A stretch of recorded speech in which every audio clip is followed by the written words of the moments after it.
एक इंसान की लैंग्वेज स्किल्स को मजाक उड़ाना गलत है, लेकिन पाकिस्तान के केस में ये बिल्कुल गलत नहीं, क्योंकि जब पूरे वर्ल्ड में इंग्लिश बांग्लादेश में अपने डेथ बेड पर थी, तब पाकिस्तान के क्रिकेटर्स ने उसको मारे, दफना के, उसके पर पिच बना के क्रिकेट खेला। इस वीडियो में मैं इसके सॉलिड एग्जांपल्स दूंगा और ये भी बताऊंगा कि उनकी इंग्लिश ऐसे जली हुई क्यों है, स्टैट्स के साथ। फर्स्ट ऑफ ऑल, पाकिस्तान के पास एटम बम है, उन्होंने उसे सक्सेसफुली टेस्ट किया, लेकिन can I have a water bottle please, इस सेंटेंस को पब्लिक में कॉन्फिडेंस के साथ टेस्ट करने की कोशिश वो पिछले 75 ईयर्स से कर रहे हैं।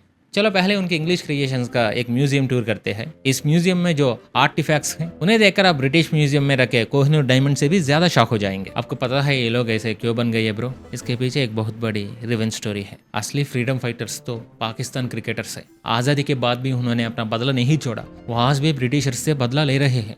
Pakistan are taking revenge from britishers by destroying their language.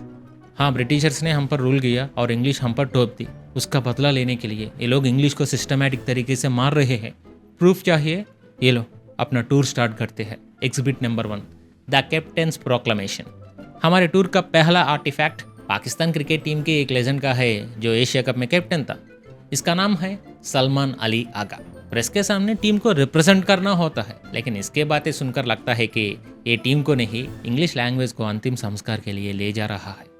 आप देखो। It's the same pitch. I think these pitch, this is the kind of pitches that we have been having since we are here. So it's nothing different, I think. देखा, Asia cup जैसे international tournaments में एक captain level का आदमी mic पकड़कर पूरे पाकिस्तान को embarrass करने आया है। इसकी इंग्लिश विकेट के पिच पर पड़े क्रैक्स से भी ज्यादा ब्रोकन है। जब कैप्टन का ये हाल है तो बाकियों का क्या होगा? इसके इंग्लिश सुनने के बाद मैच रेफरी को इस पर फाइन के साथ एक इंग्लिश ग्रामर बुक भी गिफ्ट करनी चाहिए थी। लेकिन इसका टैलेंट सिर्फ इंग्लिश को डिस्ट्रॉय करना नहीं, सूर्य कुमार यादव से इंस्पिरेशन लेना भी है। Exhibit number 2, the truth bomb. वही जीनियस, वही सलमान अली आगा इस बार सोचा कि इंग्लिश में फेल हो गया तो सेफ साइड हिंदी में बात करते हैं। Okay, it's good decision. लेकिन असली ट्विस्ट यही है। एक रिपोर्टर ने पूछा, सूर्य कुमार यादव ने अपने मैच फी इंडियन आर्मी को डोनेट की, आप किसको करोगे? उस पर हमारे कैप्टन साहब ने क्या कहा, देखो।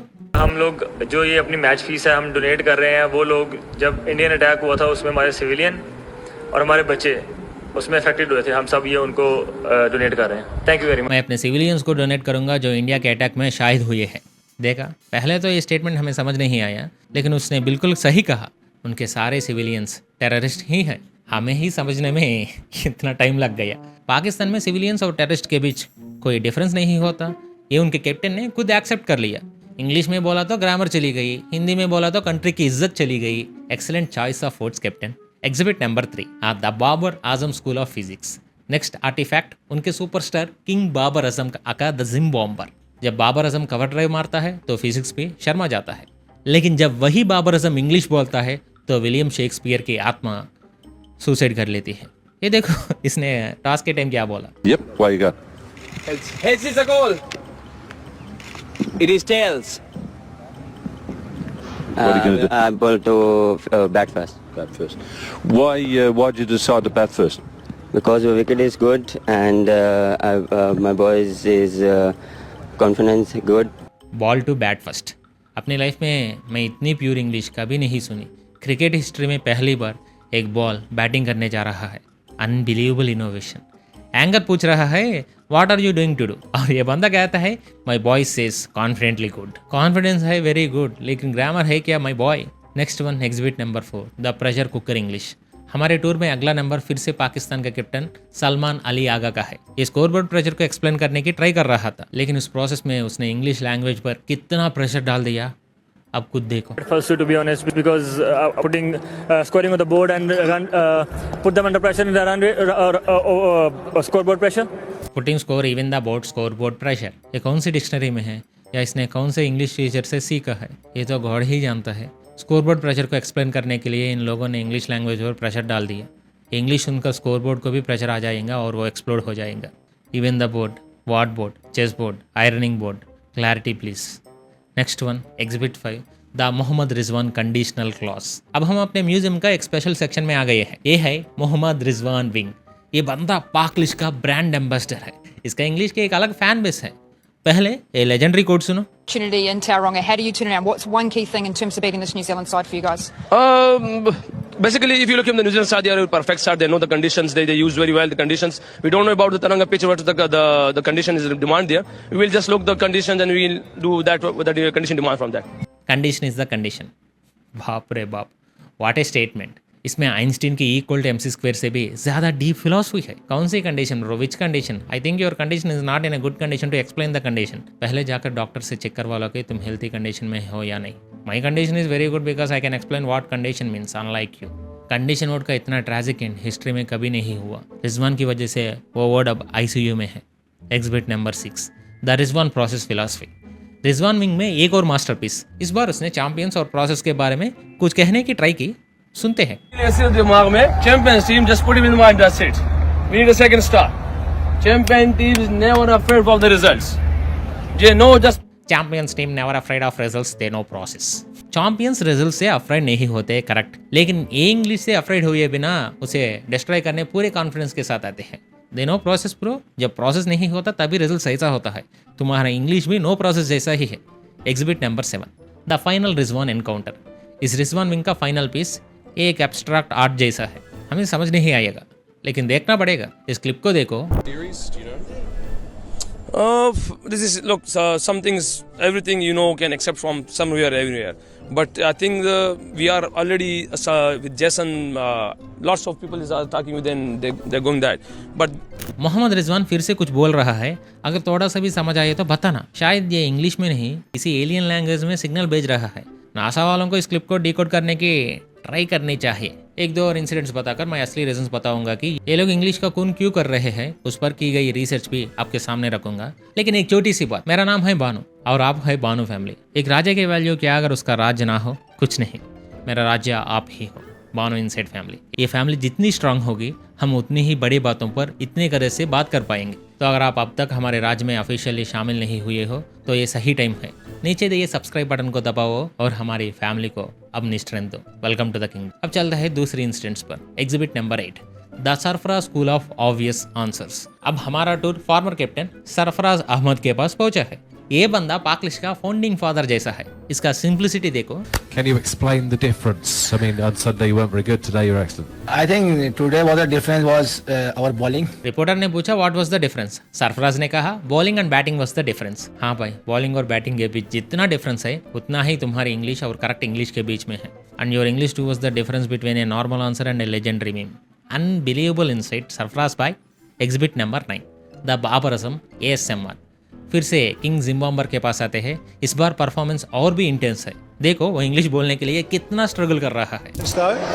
Of course, in a good, but after later on we have finished well. But I think 10 runs had the Zimbabwe. ये इंग्लिश बोल ये इंग्लिश बोलना नहीं है ब्रो. ये एडल्ट इंडस्ट्री के साउंड्स लग रहे हैं. माइक के सामने इंग्लिश बोलने के टेंशन से बेचारा बाबर आजम नर्वस होकर ऐसे साउंड्स निकल रहा है. रिलैक्स बाबर भाई, उर्दू में बात कर लो. प्रेस कॉन्फ्रेंस को ASMR सेशन मत बनाओ. तुम्हारा पेन देखकर लग रहा है जैसे बाथरूम में मोशन ना आने पर कोई स्ट्रगल कर रहा हो. Exhibit number 10, the Sarfaraz random word generator. Sarfaraz की स्पेशलिटी ये है कि वो मीनिंगलेस वर्ड्स जोड़कर कॉन्फिडेंस के साथ एक सेंटेंस की तरह बोल देता है. ये रहा proof. Actually, I'm always like that. So whenever the position is like that, I'm just like that at the same. So we'll see more of that in Durban. इस क्लिप में सरफराज कुछ रैंडम वर्ड्स को जोड़कर last में very good बोलता है. मैं भी रैंडम वर्ड्स बोलता हूँ. Zimbabwe television chair Mohammad Rizwan, mango computer, ground pitch scoreboard pressure, good batting and bowling, very good sir. यही है सरफराज की इंग्लिश. उनकी स्ट्रेंथ ये है कि कोई भी 4 इंग्लिश वर्ड्स को जोड़कर बोलो और लास्ट में वेरी गुड या प्रेशर लगा दो तो वो एक करेक्ट सेंटेंस बन जाता है. पाकिस्तान में इसी ही होता है. Exhibit number 11, the Akmal alien transmission. हमारे म्यूजियम टूर का ये फाइनल आर्टिफैक्ट है. ये सबसे मिस्टीरियस पीस है. इसे किसने क्रिएट किया, इसका मीनिंग क्या है, किसी को नहीं पता. अब देखिए. So is a movement for Guli Bhai because is a good Yorker, so he just come back in a match in Saeed Ajmal and Umar goal. So I think so is just feeling so and just win the match. यह अकमल नाम का cricketer क्या बोल रहा है कुछ समझ नहीं आ रहा. ये इंग्लिश नहीं है, ये एलियन लैंग्वेज है. शायद अकमल वेनस से आया है, वो इंग्लिश से नहीं स्पेस लैंग्वेज से ही कम्युनिकेट कर सकता है। इस क्लिप के सबटाइटल्स लिखने में गूगल ट्रांसलेट भी फेल हो गया। तो इस मीम म्यूजियम टूर से ये साफ हो गया कि हम पाकलिश के ग्रामर, वोकैबुलरी और लॉजिक के साथ जस्टिस नहीं कर सकते। लेकिन इस फर्स्ट बेंच से लास्ट बेंच तक की परफॉर्मेंस के पीछे उनके एजुकेशन सिस्टम का डार्क सीक्रेट्स और कॉलोनियल हैंगओवर छुपी है। इस कॉमेडी के पीछे की ट्रेजेडी क्या है, इस ब्रोकन इंग्लिश के पीछे का ब्रोकन सिस्टम क्या है, अब उसे एक्सपोज करते हैं। पाकिस्तान की इंग्लिश के पीछे की ट्रेजेडी उनकी हिस्ट्री और उनके एजुकेशन सिस्टम में है। ब्रिटिश लोग ट्रेन्स और बिल्डिंग के साथ एक मेंटल वायरस भी छोड़ गए, वो है इंग्लिश ऑब्सेशन। इंडिया में हम इंग्लिश को एक टूल या एक स्किल की तरह देखते हैं, लेकिन पाकिस्तान में उसे एक स्टेटस सिंबल, एक पावर सिंबल माना जाता है। इंग्लिश बोले तो एलाइट, नहीं तो देहते। इस एक लॉजिक ने उनके देश और उनके एजुकेशन सिस्टम को दो टुकड़ों में बांट दिया। हाँ, पाकिस्तान में एक एजुकेशन सिस्टम नहीं, दो है। एक एलाइट क्लास के बच्चों के लिए private Cambridge affiliated grammar schools, वहाँ इंग्लिश में जीना सिखाया जाता है। दूसरा आम आदमी के बच्चों के लिए गवर्नमेंट या उर्दू मीडियम स्कूल, वहाँ इंग्लिश को एक सब्जेक्ट नहीं एक फॉरेन मॉन्स्टर की तरह दिखाया जाता है। इस सिस्टम की वजह से एक ही देश में दो तरह के सिटीजन बन रहे हैं। एक बाबर आजम जैसा जो प्रेस कॉन्फ्रेंस में करके स्ट्रगल करता है, और दूसरा उसको देखकर टीवी के सामने हंसने वाला बर्गर बच्चा। उनके क्रिकेटर्स जो ब्रोकन लैंग्वेज बोलते हैं, उनके इस ब्रोकन एजुकेशन सिस्टम का डायरेक्ट रिजल्ट था। इस सिस्टम में क्रिएटिविटी और कम्युनिकेशन लिए कोई प्लेस नहीं है। सिर्फ एक ही कॉन्सेप्ट है, रट्टा मार, यानी रॉट लर्निंग। वो ग्रामर के रूल्स रट लेते हैं, लेकिन सेंटेंस कैसे फॉर्म करना है इसका प्रैक्टिस नहीं करते। कंडीशन वोट के 10 मीनिंग्स रट लेंगे, लेकिन मोहम्मद रिजवान की तरह प्रेस कॉन्फ्रेंस में कंडीशन इज द कंडीशन बोलेंगे। वो एग्जाम पेपर में पास हो सकते हैं, लेकिन रियल लाइफ में नहीं। उनकी परफॉर्मेंस का प्रूफ चाहिए। हर साल EF English proficiency index EPI की एक ग्लोबल रिपोर्ट आती है। उसमें पाकिस्तान हमेशा वेरी लो प्रोफिशिएंसी कैटेगरी में रैंकिंग्स में सबसे नीचे रहता है। इंडिया, बांग्लादेश और नेपाल से भी नीचे। यूनेस्को के स्टैट्स के मुताबिक उनका लिटरेसी रेट 60% पर ही आकर रुक गई है, यानी देश के 40% लोगों के अपनी लैंग्वेज में ही ठीक से लिखना पढ़ना नहीं आता, तो फॉरेन लैंग्वेज क्या इंप्रूव होगी। तो प्रॉब्लम क्रिकेटर्स में नहीं है, प्रॉब्लम उनकी फाउंडेशन में है। ये ब्रोकन सिस्टम सिर्फ पाकलिश ही क्रिएट नहीं कर सका, एक बड़ा साइकोलॉजिकल क्राइसिस भी क्रिएट कर रहा है। इसने उनके माइंडसेट को कैसे अफेक्ट किया है, अब वो देखते हैं। वो ब्रोकन एजुकेशन सिस्टम सिर्फ बैड स्टूडेंट्स ही नहीं बनाता, वो साइकोलॉजिकली डैमेज्ड सिटीजंस भी बनाता है। पाकिस्तान की इंग्लिश प्रॉब्लम के पीछे की असली डिजीज यही है। ये लैंग्वेज क्राइसिस नहीं, एक आइडेंटिटी क्राइसिस थी। उनके माइंडसेट में ही एक बड़ा फॉल्ट है। वो साइकोलॉजिकल फॉल्ट क्या है और उसके सिम्टम्स क्या है, अब उसका एटॉप्सी करते हैं। इस एटॉप्सी को समझने के लिए पहले हमें पाकिस्तान के एक स्पेशल स्पीसीज के बारे में जानना होगा। उन्हें वहाँ की लोकल लैंग्वेज में बर्गर बच्चा कहते हैं। बर्गर एक फूड आइटम नहीं, एक माइंडसेट। ये बर्गर बैच वो है जिनका हार्डवेयर पाकिस्तान का है, लेकिन सॉफ्टवेयर पूरा अमेरिका या यूके का। ये एलाइट ग्रामर स्कूल्स के प्रोडक्ट है। उनको उर्दू बोलना डाउन मार्केट लगता है, सलवार कमीज पहनना ओल्ड फैशन लगता है। स्टारबक्स की कॉफी पीते हैं, नेटफ्लिक्स के शोज देखते हैं और अमेरिका एक्सेंट को इमिटेट करने की ट्राई करते हैं। इनकी लाइफ का गोल है पाकिस्तान में रहकर ये प्रूव करना कि वो पाकिस्तान से नहीं ग्लोबल सिटीजन्स है। इस बर्गर वायरस ने पाकिस्तान सोसाइटी को दो साइकोलॉजिकल डिसऑर्डर से इन्फेक्ट कर दिया। एक है इंफीरियरिटी कॉम्प्लेक्स, दूसरी है सुपीरियरिटी कॉम्प्लेक्स। पहले इंफीरियरिटी कॉम्प्लेक्स की बात करते हैं। इसको लिंग्विस्टिक इनसिक्योरिटी भी कहते हैं, यानी अपनी लैंग्वेज स्किल्स पर ही भरोसा ना होना, पब्लिक में बोलने से डरना और इस एंग्जाइटी में रहना कि कोई हमें जज करेगा। ये डिसीज पाकिस्तान के 90% लोगों में दिखता है। इसका लाइव एग्जांपल्स है पाकिस्तान के क्रिकेटर्स। आपको बाबर आजम के साउंड्स याद है, वो सिर्फ वर्ड्स की कमी नहीं थी, वो प्योर फियर था। लाखों लोगों के सामने मैच खेलने का कॉन्फिडेंस रखने वाला प्लेयर एक माइक के सामने इंग्लिश बोलने से फ्रीज हो जाता है। सरफराज अहमद के प्रेस कॉन्फ्रेंस में पॉज लेकर सोचना, उसके पीछे भी यही फियर है। उसके माइंड में उर्दू के आंसर को इंग्लिश में ट्रांसलेट करने का स्ट्रगल, उस स्ट्रगल में ग्रामर मिस्टेक होने का टेंशन और उस टेंशन से आने वाला ब्लैंकनेस एक साइकिल है। अब सिक्के का दूसरा साइड देखते हैं, सुपीरियरिटी कॉम्प्लेक्स। ये डिसीज उस बर्गर बैच में होता है। जब 90% लोग इंफीरियरिटी से सफर कर रहे हैं, तो ये 10% एलाइट बैच सुपीरियरिटी में उड़ रहा होता है। उनका सुपीरियरिटी का रीजन उनका टैलेंट, नॉलेज या अचीवमेंट्स नहीं है। उनकी सुपीरियरिटी का एक ही रीजन है कि वो इंग्लिश बोल सकते हैं, बस। सोशल गैदरिंग्स में अगर कोई उर्दू में बात करे तो उसे चीप नजर से देखते हैं, जानबूझकर कॉम्प्लेक्स इंग्लिश वर्ड्स यूज करके सामने वालों को कंफ्यूज करते हैं और उसे डोमिनेट करके इंटेलेक्चुअल प्रेशर लेते हैं। तो ये कंट्री में एक ग्रुप इंग्लिश ना आने की इंफीरियरिटी में जी रहा है और दूसरा ग्रुप इंग्लिश आने की सुपीरियरिटी में। इस दोनों के बीच फिस रही है पाकिस्तान की नेशनल आइडेंटिटी। उनकी आइडेंटिटी भी उनकी लैंग्वेज की तरह कंफ्यूज रहती। वो उर्दू को पूरी तरह ओन नहीं कर सकते क्योंकि वो ग्लोबल लैंग्वेज नहीं है और उसे बोलने पर उन्हें पेंडू, विलेज गाय कहा जाता है। और वो इंग्लिश को पूरी तरह मास्टर नहीं कर सकते क्योंकि वो उनके डीएनए में नहीं है, वो एक फॉरेन लैंग्वेज है। इसी कंफ्यूजन, इसी आइडेंटिटी क्राइसिस की वजह से वो किसी भी लैंग्वेज के साथ जस्टिस नहीं कर पा रहे हैं। जो नेशन एक लैंग्वेज को ठीक से ओन नहीं कर सकता वो ग्लोबल स्टेज पर अपनी ग्लोबल इमेज को कैसे कंट्रोल करेगा? चांस ही नहीं।